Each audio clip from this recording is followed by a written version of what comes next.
We think we're choosing, but most often we're reacting. Reacting to wounds we've buried, stories we've inherited, and dreams that aren't even ours. We get attached not because we love, but because we fear. Fear of being alone. Fear of not mattering. Fear of facing the mirror when no one else is watching. The trap isn't the person or the thing. The trap is the unconscious pact we make with the illusion that something outside will finally quiet the chaos within. But what if that chaos was your compass? What if the pain of letting go was the pain of being reborn? You are not here to cling. You are here to become. And to become, you must watch yourself, not with judgment, but with radical honesty. Notice what you chase. Notice what you fear losing. And then ask, is this me? Or is this the wound pretending to be me?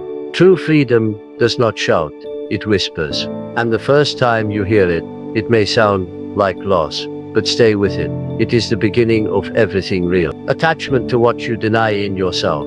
We rarely realize that what we chase in others is often what we have buried within ourselves. The attachments that feel most intense, those that seem fated, magnetic, even spiritual, are often born not from love or alignment, but from unconscious denial. We're drawn to people, habits, and experiences that reflect back parts of ourselves we've refused to see, parts we've exiled to the shadows of our psyche. What we deny in ourselves doesn't disappear, it waits. And when we meet someone who mirrors that denial, either through contrast or similarity, we feel an inexplicable pull. We think it's chemistry. Often it's projection. This is the first invisible way we get attached without realizing it. It begins with the unconscious. When there's a disowned trait inside you, anger, vulnerability, ambition, neediness, it will often show up in someone else. You might be attracted to someone bold and outspoken because you've silenced your own voice. Or you might feel irritated by someone emotionally needy because you've spent your life pretending you don't need anyone. Either way, that person becomes a figure of unconscious meaning. You don't see them, you see the denied part of you. And so, attachment begins. You want to be near them, or you can't stand being away from them, or you want to fix them, or change them, or save them.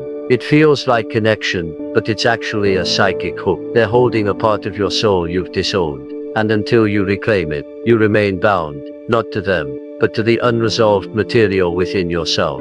This dynamic doesn't only happen in romantic relationships. It plays out in friendships, work, even the people we idolize or envy. Think of how often we attach ourselves to leaders, celebrities, teachers, not because of who they are, but because they symbolize something within us we haven't accessed. We don't just admire them, we need them, because they carry a piece of our unlived life. But as long as that piece stays out there, in someone else, we remain dependent and fragmented. There's a quiet violence in denying parts of ourselves. What is denied becomes distorted, and whatever is distorted inside you will seek expression outside you. That's the trap. You end up caught in cycles of longing, resentment, over-identification, or dependency. Not because you're weak, but because you're divided. The way out is not to cut people off or repress feelings. It is to integrate.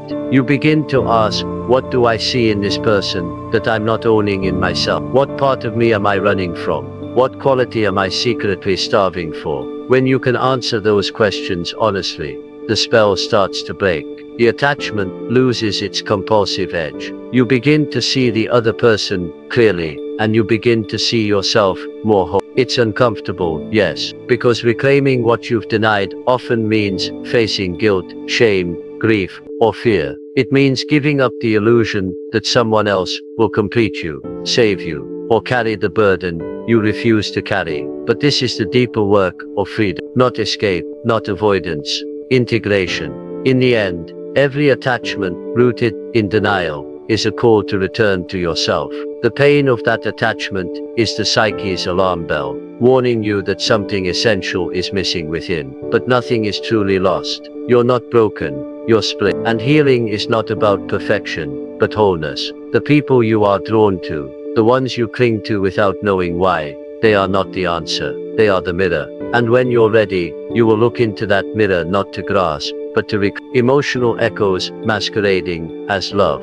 Sometimes what we call love is not love at all. It's memory. It's the emotional residue of old wounds, old patterns, and unmet needs resurfacing in the present, disguised as intimacy. We meet someone, and something stirs deep within us. There's a pull, a spark, a sense of familiarity that feels almost mystical. But it's not always the soul recognizing its counterpart. It's often the nervous system recognizing a pattern it's known before. This is the second invisible way attachment forms without our awareness. Emotional echoes from the past vibrate in the present and masquerade as connection. We're not falling in love with the person in front of us. We're falling into resonance with our own history. Perhaps as a child you craved affection, but only received it conditioned. Now you find yourself drawn to people who are emotionally distant, unavailable, or hot and cold. The inconsistency doesn't repel you, it feels normal. You mistake that familiar ache for passion. You believe that if you can just get them to stay, to choose you, to see you, then you will finally be enough.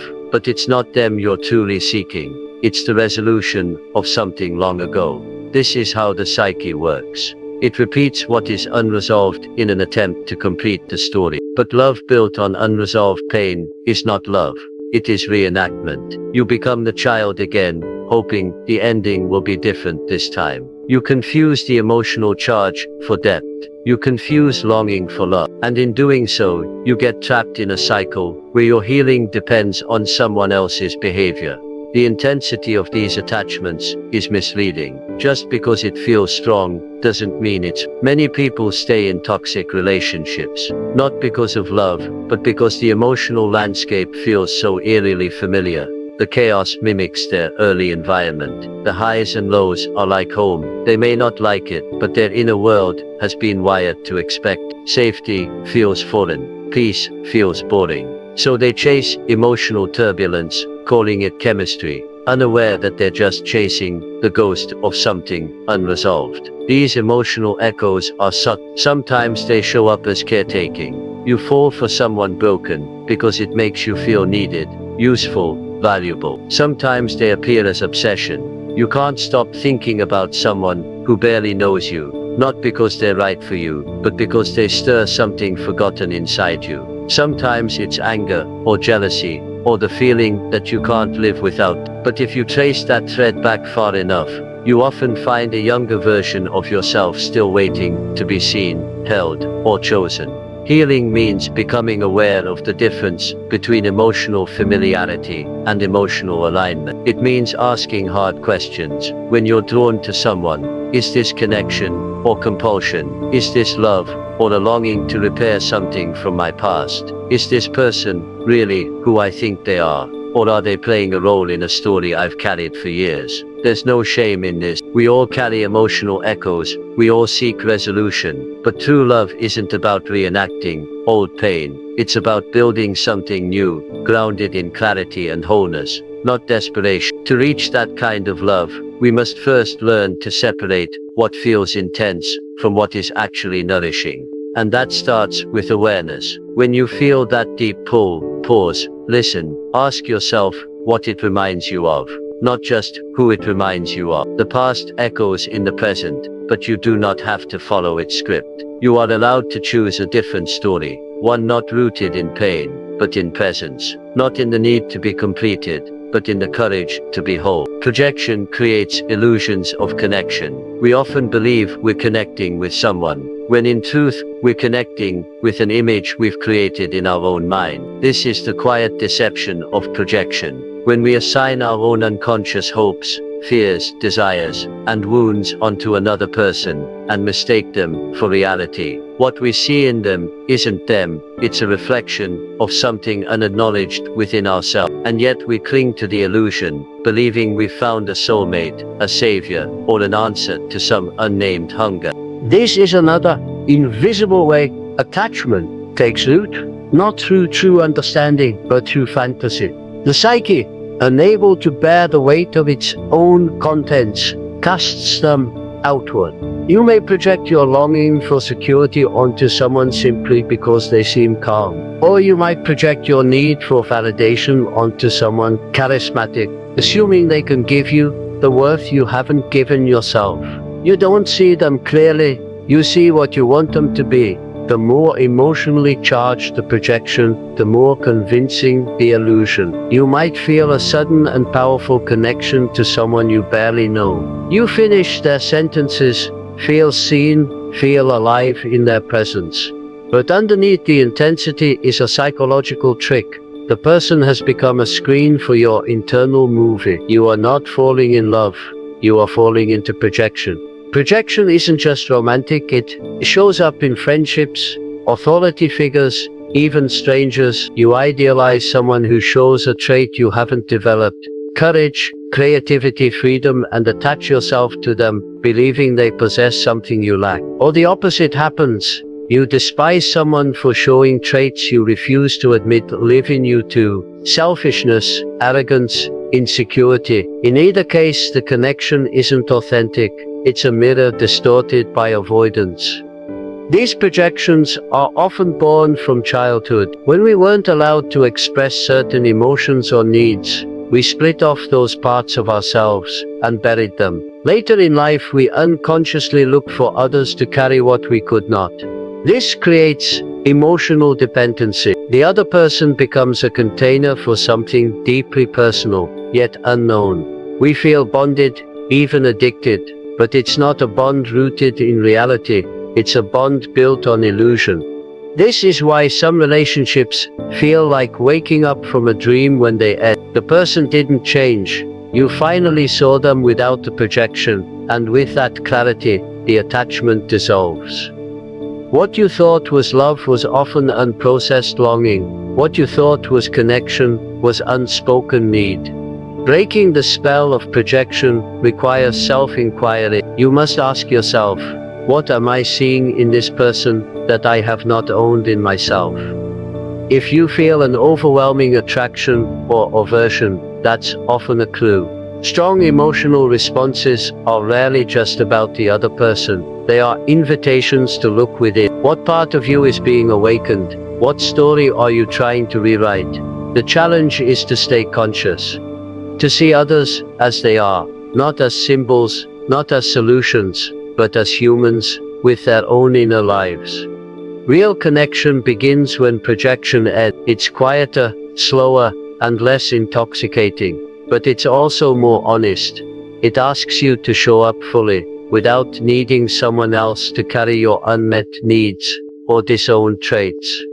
When you withdraw the projection, something powerful happens. You reclaim your energy. You stop searching for parts of yourself in other people. You begin to live from your own center, and from that place, connection becomes possible, not as fantasy but as truth. Fear of emptiness becomes clinging. Most of us are terrified of the blank spaces inside, those silent stretches where no task distracts us, no conversation fills the air, and no affection reassures us of our worth. We tell ourselves we simply don't like being idle, or that humans are wired for connection, but beneath the surface lives a more primitive dread. The fear that when left alone with nothing to grasp, we will confront a hollowness so vast it could swallow us. In that imagined vacuum, all the questions we avoid begin to echo. Who am I when no one needs me? What if nothing about me is truly special? What if life is as meaningless as the quiet suggests? To flee these questions, we cling to relationships, to routines, to noise, anything that keeps the stillness at bay. Clinging does not feel like fear. It masquerades as devotion or productivity. You might hyper-focus on a partner's moods, scanning every text for signs of withdrawal, offering help before it's requested, over-explaining yourself so no misunderstanding can sprout. You tell yourself it's love or conscientiousness, yet the frantic undertone betrays another motive. As long as you're managing someone else's feelings, you're spared from sitting with your own. The same dynamic powers compulsive scheduling or dooms, a crowded calendar and an endless feed insulate you from the abyss of unfilled time. Emptiness becomes the enemy, and clinging, whether to people, work, devices, or beliefs, becomes the shield. Paradoxically, the tighter you cling, the more fragile the bond feels, because the attachment is driven by fear, not genuine choice. Every small distance provokes panic. A partner wanting space feels like abandonment. A friend forgetting to reply is read as rejection. You double down, text more, plan more, apologize for non-offenses, yet the reassurance never lasts. The psyche is attempting to outsource a task only you can perform, granting yourself inherent worth, independent of external validation. No amount of external contact can substitute for that inner permission slip. Until it is granted, you will remain dependent on a revolving door of distractions, each one promising refuge and delivering only brief relief. To disentangle fear from connection, you must first be willing to taste the emptiness you dread. This is not dramatic, it is deceptively simple. Turn off the music during your commute. Eat a meal without scrolling. Spend an evening without reaching for anyone or anything to entertain you. Notice the restlessness that flares, the anxious narratives that arise, the sudden temptation to self-criticize or plan the future in obsessive detail. Rather than acting on those impulses, stay present. Let the wave crest and subside. What you will often discover is that the emptiness you feared is not a void, but a space, spacious enough to hold discomfort, certainly, but also creativity, intuitive guidance, and a quiet wellspring of self-support, too subtle for a noisy life to reveal. In that spaciousness, clinging loosely, you begin to see companions and commitments not as life rafts, but as choices that can enrich an already full inner world. Intimacy becomes an exchange, not an extraction. Solitude feels less like exile, and more like home base. Activities can be savored for their own sake, unburdened by the demand that they constantly prove your value. Fear may still whisper, but it no longer dictates. You can let people go when they need to go, let days be unscheduled when they want to be, because the ground beneath your feet is not the reassurance others provide.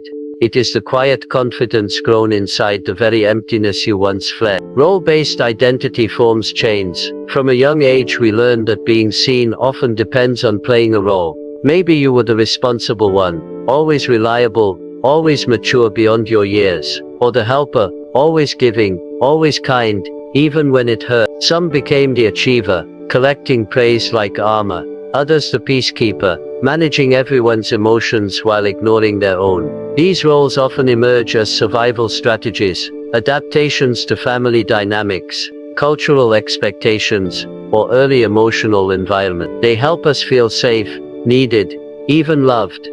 But what begins as a strategy can quietly harden into identity, and once you believe the role is who you are, breaking free becomes a betrayal, not just of others, but of your own sense of self. This is how attachment forms, not just to people, but to personas. You don't just cling to relationships, you cling to the version of yourself you think others expect. You become afraid to step out of character. If you're the fixer, who are you when no one needs fixing? If you're the strong one, what happens when you fall apart? The role becomes a mask, and over time, the mask feels safer than your real face. You perform instead of relate. You give instead of receive. You hold everything together outwardly, while inside, something begins to ache. A quiet grief for the parts of you that never had permission to exist. This identity-based attachment is subtle, but powerful. It dictates your choices, not through force, but through fear. You say yes when you want to say no, because you fear disappointing others. You stay in roles or relationships that drain you because without them, you don't know who you are. You become so entangled in the expectations of others that your own needs feel selfish or confusing. And when someone praises you for how dependable or selfless you are, it reinforces the chain. Validation becomes the glue that keeps the false self intact. But eventually, the weight of the role becomes too heavy. You start to feel resentment, exhaustion, or emptiness. You might lash out or withdraw. Not because you're broken, but because your soul is asking for more than performance. It's asking for authenticity. And authenticity requires shedding the armor, loosening the chains, and risking the possibility that not everyone will approve of the real you. This is not an easy shift.